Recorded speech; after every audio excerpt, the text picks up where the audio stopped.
Assalamualaikum warahmatullahi wabarakatuh. Kita berjumpa lagi pada pertemuan ke-7 untuk mata kuliah Sistem Informasi Manajemen. Ya, untuk pertemuan ke-7 ini, materi yang akan saya sampaikan berjudul Sistem Informasi Sumber Daya Manusia dan Sistem Informasi Sumber Daya Informasi. Ya, jadi ada dua topik yang akan saya sampaikan di pertemuan ke-7 hari ini, yaitu Sistem Informasi Sumber Daya Manusia dan Sistem Informasi Sumber Daya Informasi. Ya, jadi eh, ini materi dari rangkaian sistem informasi yang ada di perusahaan ya. Kita mempelajari ada sistem informasi manufaktur di pertemuan ke-5 ya. Pertemuan kelima sistem informasi manufaktur dan sistem informasi pemasaran. Ya, lalu kita di pertemuan ke-6 kita mempelajari sistem informasi keuangan. Lalu di pertemuan ke-7 saat ini kita membahas mengenai SIM untuk sumber daya manusia dan sistem informasi untuk sumber daya informasi. Baik, saya sampaikan dulu mengenai eh, apa itu sistem informasi sumber daya manusia ya. Jadi sistem informasi SDM adalah sistem yang digunakan dalam mengelola personil yang ada di dalam perusahaan ya. Jadi sistem informasi SDM ini itu digunakan untuk mengatur ya atau mengelola memanajemen ya seluruh tenaga kerja yang ada dalam perusahaan ya. Baik itu yang berada di top level ya maupun yang ada di low level teman-teman. Ya, jadi dari pimpinan paling atas sampai kepada pejabat yang paling bawah gitu ya.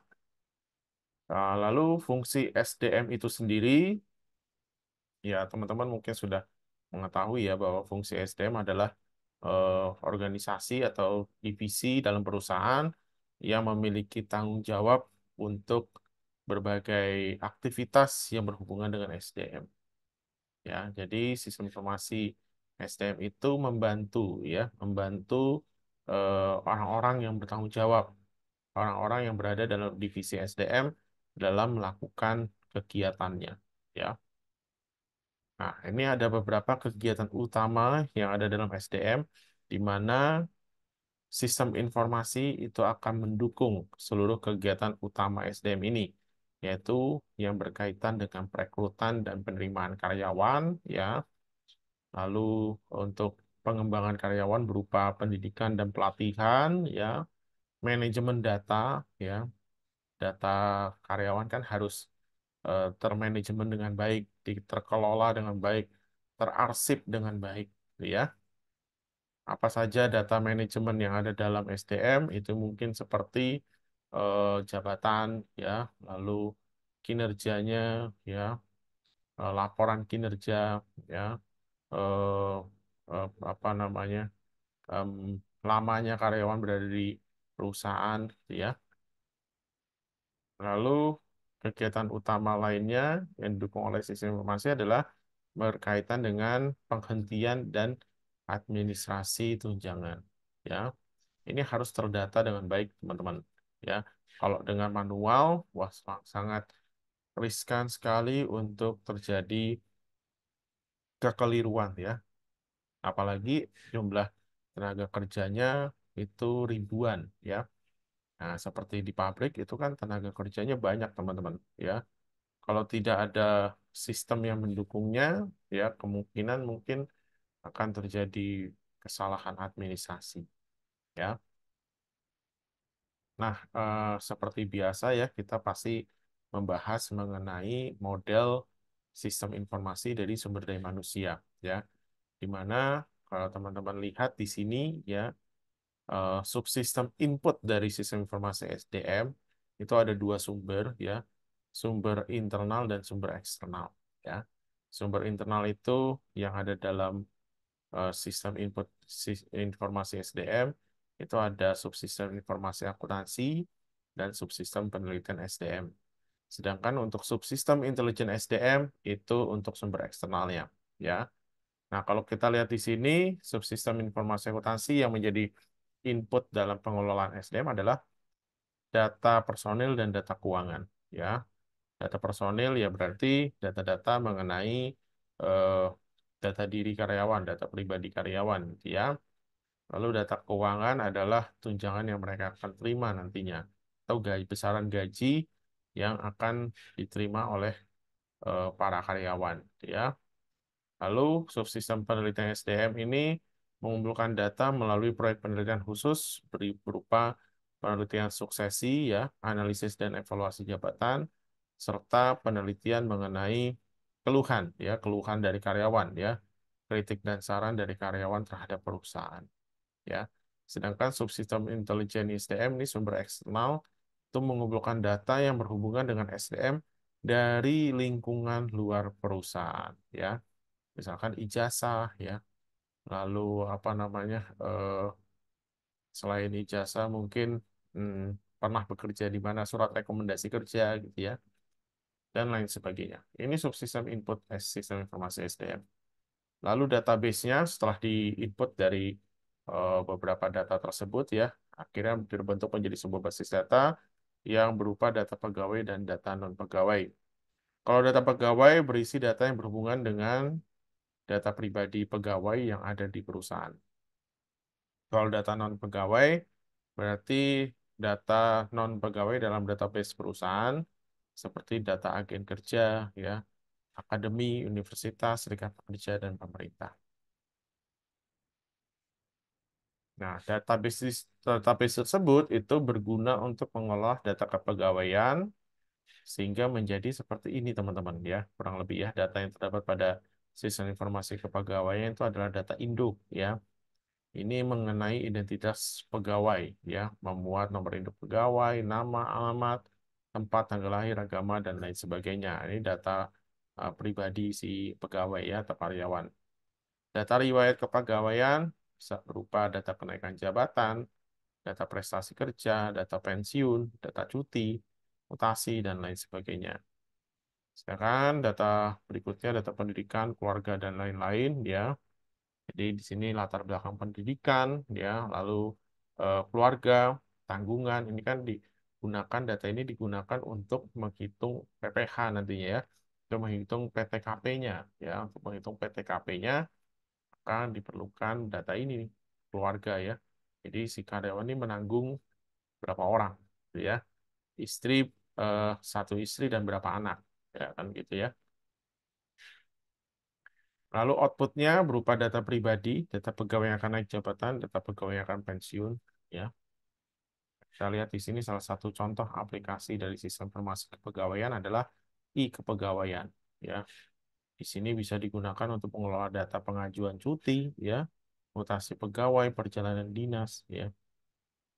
Nah, ini salah satu aplikasi sistem informasi yang mengatur SDM, teman-teman, ya. Kalau di PSI ada namanya yaitu SAIS, ya, atau di staff.bsi.ac.id, ya. Itu berisi data kepegawaian tuh kalau kita mau eh, mengecek gaji, gitu ya, komplain gaji, atau melihat jadwal mengajar, ya. Lalu kita mau input laporan, ya, itu kita ada di staff.bsi.ac.id, atau bisa menggunakan untuk melihat laporan kinerja kita bisa melihat di Size, ya. Ada satu aplikasi atau satu web, gitu ya, namanya Size, di mana pegawai dari BSI yang bisa mengelola atau yang bisa menginput menggunakan web tersebut. Nah, ini itu tadi contoh, ya, salah satu contoh aplikasi dari sistem informasi SDM. Sedangkan untuk outputnya, ya, dari sistem informasi SDM itu ada beberapa output, ya. Yang pertama yaitu subsistem angkatan kerja, di mana dalam subsistem angkatan kerja ini itu memungkinkan manajemen untuk mengidentifikasi kebutuhan pegawai di masa depan, ya. Jadi dalam subsistem angkatan kerja itu manajemen bisa mengetahui nih, oh, ini kan ada yang pensiun, ya, ada yang pensiun, terus mungkin ada yang diberhentikan atau ada yang mengundurkan diri, gitu ya, ada yang resign. Maka di sini subsistemnya akan bekerja untuk mengidentifikasi kebutuhan pegawainya di masa akan datang, ya, di masa depan, ya, butuh berapa angkatan angkatan kerjanya, ya. bisa terdetek melalui output ini. Lalu setelah diketahui identifikasi kebutuhan pegawainya, ya untuk tahun depan kira-kira kami membutuhkan pegawai sekitar eh, 500 orang lagi, misalkan gitu ya. Baru di sini akan masuk ke dalam subsistem perekrutan, ya, melakukan kegiatan perekrutan, ya, atau kegiatan rekrutmen, di mana tadi SDM sudah melakukan perencanaan gitu ya, sudah mengidentifikasi kebutuhan pegawainya, lalu ditambah dengan permintaan-permintaan khusus dari manajer. Ya, mungkin tidak setiap divisi membutuhkan tenaga kerja baru, ya, atau membutuhkan jabatan baru gitu ya, yang perlu diisi oleh fresh graduate, misalkan. Nah, ini kan ada permintaan-permintaan khusus manajer, ya.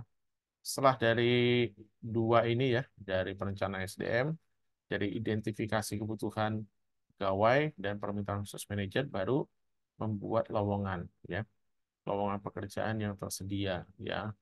Setelah itu dianalisis lagi, ya, mengenai jabatan, ya, dan pendapat dari manajer gimana lowongan pekerjaan ini udah cocok belum untuk dipublish gitu ya. Oke, sudah di apa utak-atik gitu ya. Lalu menjadi satu persyaratan jabatan. Ya, jadi kualifikasinya sudah ditentukan ya oleh manajer. Ya, setelah itu baru diiklankan gitu ya. Lakukan metode-metode penarikan, metode penarikan rekrutmen, ya bisa eh, jadi ada biasanya kalau perusahaan-perusahaan besar tuh jenjangnya banyak tuh, jenjang rekrutmennya banyak.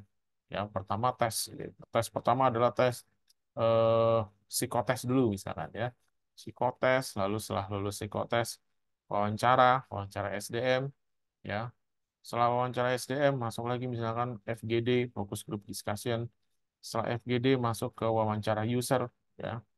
Setelah wawancara user lolos, baru terakhir tes kesehatan, misalkan.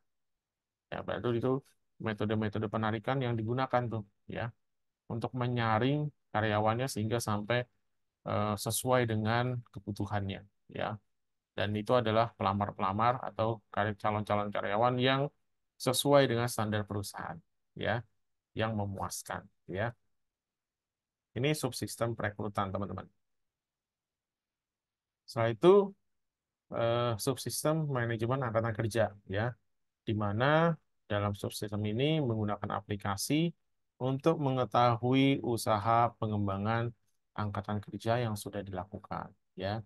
Jadi dari semua tenaga kerja yang sudah direkrut gitu ya, dan tenaga kerja yang sudah ada itu nanti bisa terkontrol ya mengenai kinerja mereka, gitu ya. Kira-kira mereka sudah apa tenaga kerja ini sudah sesuai dengan eh, standar atau KPI-nya belum ya? Nah, sudah sesuai dengan key performance indikatornya belum? Ya, sudah melewati itu belum? Ya, kalau sudah bisa, sudah sesuai dengan apa yang diharapkan oleh perusahaan, ya maka eh, angkatan kerja tersebut atau tenaga kerja tersebut bisa dilakukan di direkomendasikan untuk menerima promosi misalkan. Ya, jadi itu untuk mengetahui usaha pengembangan itu menggunakan aplikasi, ya menggunakan aplikasi. Saya coba contohkan tapi nanti saja ya. Oke, ini subsistem manajemen angkatan kerja, gitu ya, menggunakan aplikasi untuk mengetahui usaha pengembangan angkatan kerja yang sudah dilakukan. Lalu setelah itu subsistem kompensasi, ya, ini untuk melakukan proses penggajian. Ya, inputnya apa? Inputnya data gaji pokok, data tunjangan, data kenaikan jabatan, data lembur, data potongan, ya, dan misalkan data apa namanya eh, presensi kehadiran gitu ya. Itu kan nanti bisa masuk dalam input ini untuk menghitung nanti gaji di bulan tersebut. Ya, outputnya berupa slip gaji dan rekapitulasi gaji pegawai per bulan. Lalu tunjangan, ya, menyediakan paket tunjangan baik bagi pegawai yang masih bekerja maupun yang pensiun, ya. Jadi subsistem tunjangan itu untuk eh, melihat atau memberikan tunjangan kepada karyawan, ya, sesuai misalnya tunjangan jabatan, ya, tunjangan jabatan, lalu ada tunjangan lainnya, gitu ya. baik karyawan maupun yang sudah pensiun. Lalu terakhir, subsistem pelaporan lingkungan ya, ditujukan untuk memenuhi tanggung jawab kepada pihak yang berkepentingan di luar perusahaan. Contohnya untuk apa? Misalkan laporan PPh pasal 21 tadi ya, berhubungan dengan pajak. Itu kan penting ya untuk apa namanya dilaporkan eh, ke apa Ditjen Pajak gitu ya. Ini harus tersistem dengan baik, terutama untuk karyawan yang jumlahnya sangat besar atau sangat banyak gitu ya. Lalu kita masuk ke dalam topik berikutnya. Ya, kita sudahi dulu untuk sistem informasi SDM. Sekarang kita masuk ke sistem informasi sumber daya informasi ya. Jadi untuk sumber daya informasi itu perlu juga ada sistem informasinya ya. Nah, apa sih sumber daya informasi itu? Yaitu orang-orang ya, lalu yang orang maupun teknologi yang digunakan untuk menciptakan sebuah sistem informasi di perusahaan ya. Kalau kita lihat di sini komponen sumber daya SI-nya itu ada people ya, lalu ada proses dan teknologi ya. People ini berkaitan dengan SDM dan organisasinya yang ada di divisi sumber daya informasi ya. Lalu proses ini mengumpulkan, memproses, menyimpan, menggunakan, menyebarkan, ya, menyebarkan dari apa namanya data-data tersebut, data-data yang sudah dikumpulkan dari masing-masing divisi yang terangkum dalam database, yaitu ya, yang dikelola oleh sumber daya informasi ini, ya. Lalu teknologinya, ya, teknologi. Oke, eh, kurang lebih ini komponennya ya, ada jasa informasi, yaitu ada analis sistem, programmer. Ini adalah orang-orang yang bekerja di bagian atau di divisi IT ya, sumber daya informasi ya. Ini para apa namanya pembuatnya atau orang-orang yang bertanggung jawab di sini ya.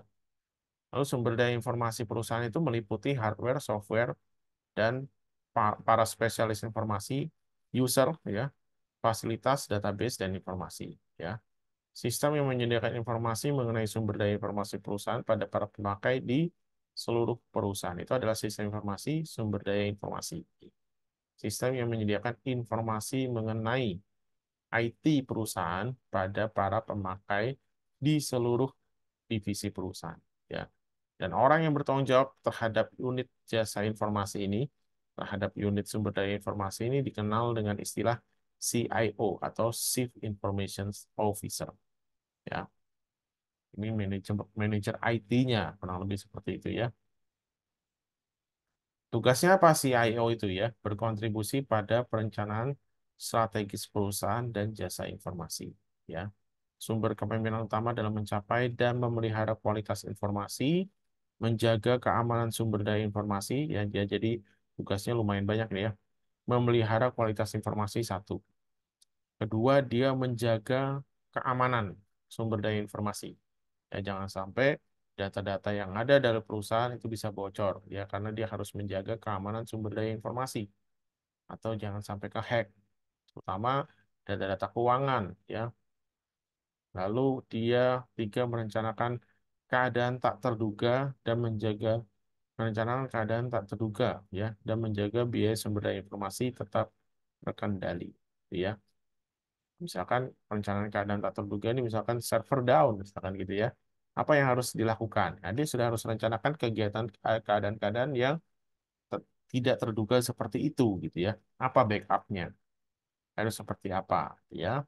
Dan menjaga biaya sumber daya informasi tetap terkendali ya.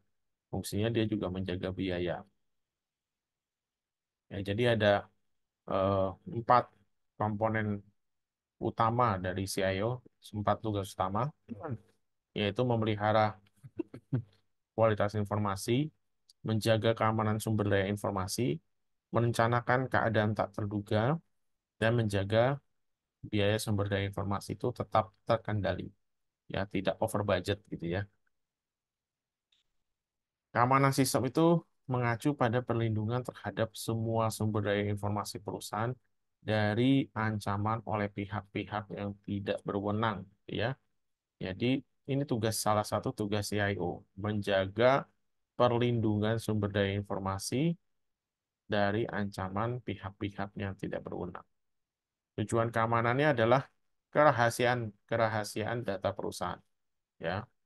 Lalu ketersediaan informasi perusahaan. Ya, ini penting nih kalau misalkan informasi terputus, waduh nggak jalan operasionalnya. Ya. Lalu menjaga integritas, ya, supaya tidak ada terjadi kecurangan di dalam internal perusahaan. Ya. Lalu menjaga integritas, teman-teman. Ini tujuan keamanan sistem. Lalu salah satu tugas dari CIO adalah merencanakan keadaan-keadaan tidak terduga, seperti gangguan terhadap sistem informasi ini, baik yang disengaja maupun tidak disengaja. Kalau baik yang tidak disengaja, misalkan ada kesalahan teknis, ya, masalah hardware, ya, syntax error, ini harus ada backupnya nih. Gimana kalau misalkan terjadi kesalahan teknis, ya. Lalu kalau misalkan terjadi gangguan lingkungan, seperti petir, gempa bumi, air, debu, nah ini gimana backupnya? Lalu kalau misalkan terjadi human error, ya, menggunakan data yang salah, menghapus tanpa sengaja, nah ini apa? Ada backupnya nggak? Gitu ya. Makanya kalau di prodi sistem informasi gitu ya, mereka kalau merancang aplikasi, mereka harus ada eh, namanya itu black box testing, ya, black box testing. Jadi dia harus misalkan harus dites dulu aplikasi tersebut. Kalau misalkan eh, input password salah, ya, input password salah, maka backupnya apa, ya. Nah, nanti mereka yang terjadi pada sistem apa kalau terjadi kesalahan. Nah, itu mereka harus lihat harus direncanakan, ya, harus direncanakan. Jadi sebelum membuat aplikasi mereka merencanakan itu dulu, dirancangkan kalau misalkan terjadi kesalahan, salah input atau misalkan apa namanya eh, itu tadi ya human error itu tadi apa yang harus dilakukan. Atau servernya kalau misalnya server down harus apa, backupnya apa gitu ya. Kalau misalnya terjadi mati listrik, internet mati, nggak bisa dijalankan offline. Nah, berarti backupnya apa, Bro? Kalau misalkan nggak mati listrik 2 hari misalkan gitu ya, apa yang harus dilakukan gitu kan? Masa nggak operasional perusahaan karena internetnya mati? Apa yang harus dilakukan? Itu harus ada perencanaan-perencanaan cadangan yang harus dilakukan yang harus direncanakan oleh CIO itu tadi, Chief Information Officer. Ini mengelola gangguan bisa menggunakan membina internal user, ya. Jadi melakukan pelatihan terhadap para eh, pemakai di lingkungan perusahaan. Memasang pengendalian di sistem informasi, ya. Memeriksa efektivitas pengendalian yang dipasang. Merencanakan pengembalian atau recovery akibat gangguan yang ada, ya. Lalu kalau kita mau mengendalikan keamanan informasi, ya. Pengendalian keamanan informasi adalah mekanisme yang diterapkan baik untuk melindungi perusahaan dari resiko atau meminimalkan dampak resiko pada perusahaan, ya. Jadi pengendalian keamanan informasi itu untuk melindungi perusahaan dari berbagai resiko yang ada dan meminimalkan dampak resiko terhadap perusahaan, ya. Pengendalian terbagi menjadi 3 yang sifatnya teknis, pengendalian formal, dan pengendalian informal. Kalau pengendalian teknis itu pengendalian akses, ya. Dia mengendalikan akses, membatasi aksesnya, misalkan untuk apa namanya staff bsi.ac.id. Berarti yang bisa mengakses dari web tersebut adalah dosen, ya, mahasiswa nggak bisa, ya, karena passwordnya hanya diberikan kepada tenaga kerja saja, ya, kepada dosen saja. Nah, ini pengendalian akses namanya. Lalu yang kedua, sistem deteksi gangguan, ya. Lalu firewall, pengendalian kriptografis, dan pengendalian fisik. Ini pengendalian teknis. Kalau pengendalian formal itu penentuan cara berperilaku, ya. penentuan cara berperilaku atau penentuan cara menggunakan aplikasi yang ada. Ya, itu pengendalian formal. Dokumentasi prosedur dan praktik yang diharapkan, dan pengawasan serta pencegahan perilaku yang berbeda dari panduan yang berlaku. Ini pengendalian formal, ya. Ini. Jadi ada akses, ada batasan-batasan atau tata cara dalam menggunakan aplikasinya, ya. Terutama yang berhubungan dengan bagian keuangan nih, ya. Nah, integritas itu penting, ya. Jadi harus diawasi, dikendalikan secara formal. Kalau pengendalian informal itu program-program pelatihan dan edukasi serta program pembangunan manajemen, ya. Ini pengendalian informal, ya. Melakukan program pelatihan, edukasi serta program dalam membangun manajemen, ya. Nah, ini tadi salah satu CIO adalah tetap mengendalikan, salah satu tugas Chief Information Officer adalah mengendalikan biaya manajemen informasi, biaya manajemen sumber daya informasi agar tetap terkendali. Ya. Cara yang dilakukan adalah bisa konsolidasi, ya, mengurangi jumlah sumber daya informasi yang terpisah. Ya. Jadi kita bisa mengurangi jumlah sumber daya informasi yang terpisah-pisah, dikonsolidasikan jadi satu aja gitu ya. Atau bisa pakai downsizing ya, transfer berbagai aplikasi berbasis komputer dari konfigurasi peralatan besar ke platform yang lebih kecil. Atau bisa ke smart sizing ya, pemindahan ke sistem yang kurang mahal tapi penuh daya.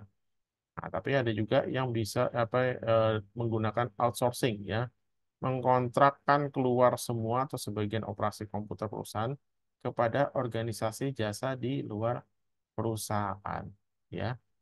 Jadi kita bisa menggunakan pihak ketiga untuk melakukan apa namanya sistem informasi atau melakukan sumber daya informasi ini ya.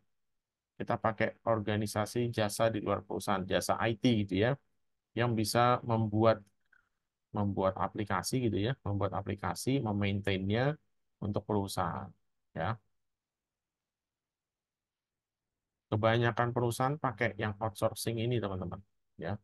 Ini mengurangi biaya dan dapat memperkirakan biaya-biaya di masa depan ya. Jadi perusahaan nggak usah fokus atau nggak usah repot-repot bikin sistem informasi, bikin aplikasi, bikin web. Cukup orang lain aja ya, cukup perusahaan di pihak ketiga yang membuat webnya, yang mengontrol webnya, ya gitu ya, yang melakukan maintenance kepada webnya, ya diupdate gitu ya. Itu lebih mudah, tapi biaya investasinya memang mahal di awal, tapi selanjutnya akan lebih murah teman-teman. Ya kalau kita di sini keuntungannya adalah time saving ya, best technical staff ya, benefit from our rich experience ya, fokus on care business activity ya, jadi bisa fokus on core business activity. Jadi perusahaan bisa fokus kepada aktivitas bisnis utamanya gitu ya. Nggak perlu lagi eh, ribet terhadap ngurusin sistem informasinya, ngurusin servernya gitu ya, ngurusin jaringan internetnya ya nggak perlu terlalu nggak perlu memakan waktu banyak di situ ya. Cukup aja fokus ke kegiatan utamanya, ke aktivitas utama bisnisnya ya. Excellent support, cost saving, lebih murah ini, lebih hemat biaya di untuk masa depan. Ya, kalau kita menggunakan smart sizing itu user friendly, pengurangan biaya juga, dia juga user friendly, lebih cepat dalam menjalankan sistem. User dapat berpartisipasi dalam pengembangan sistem. User dapat berkomunikasi dengan staf IT dengan lebih baik.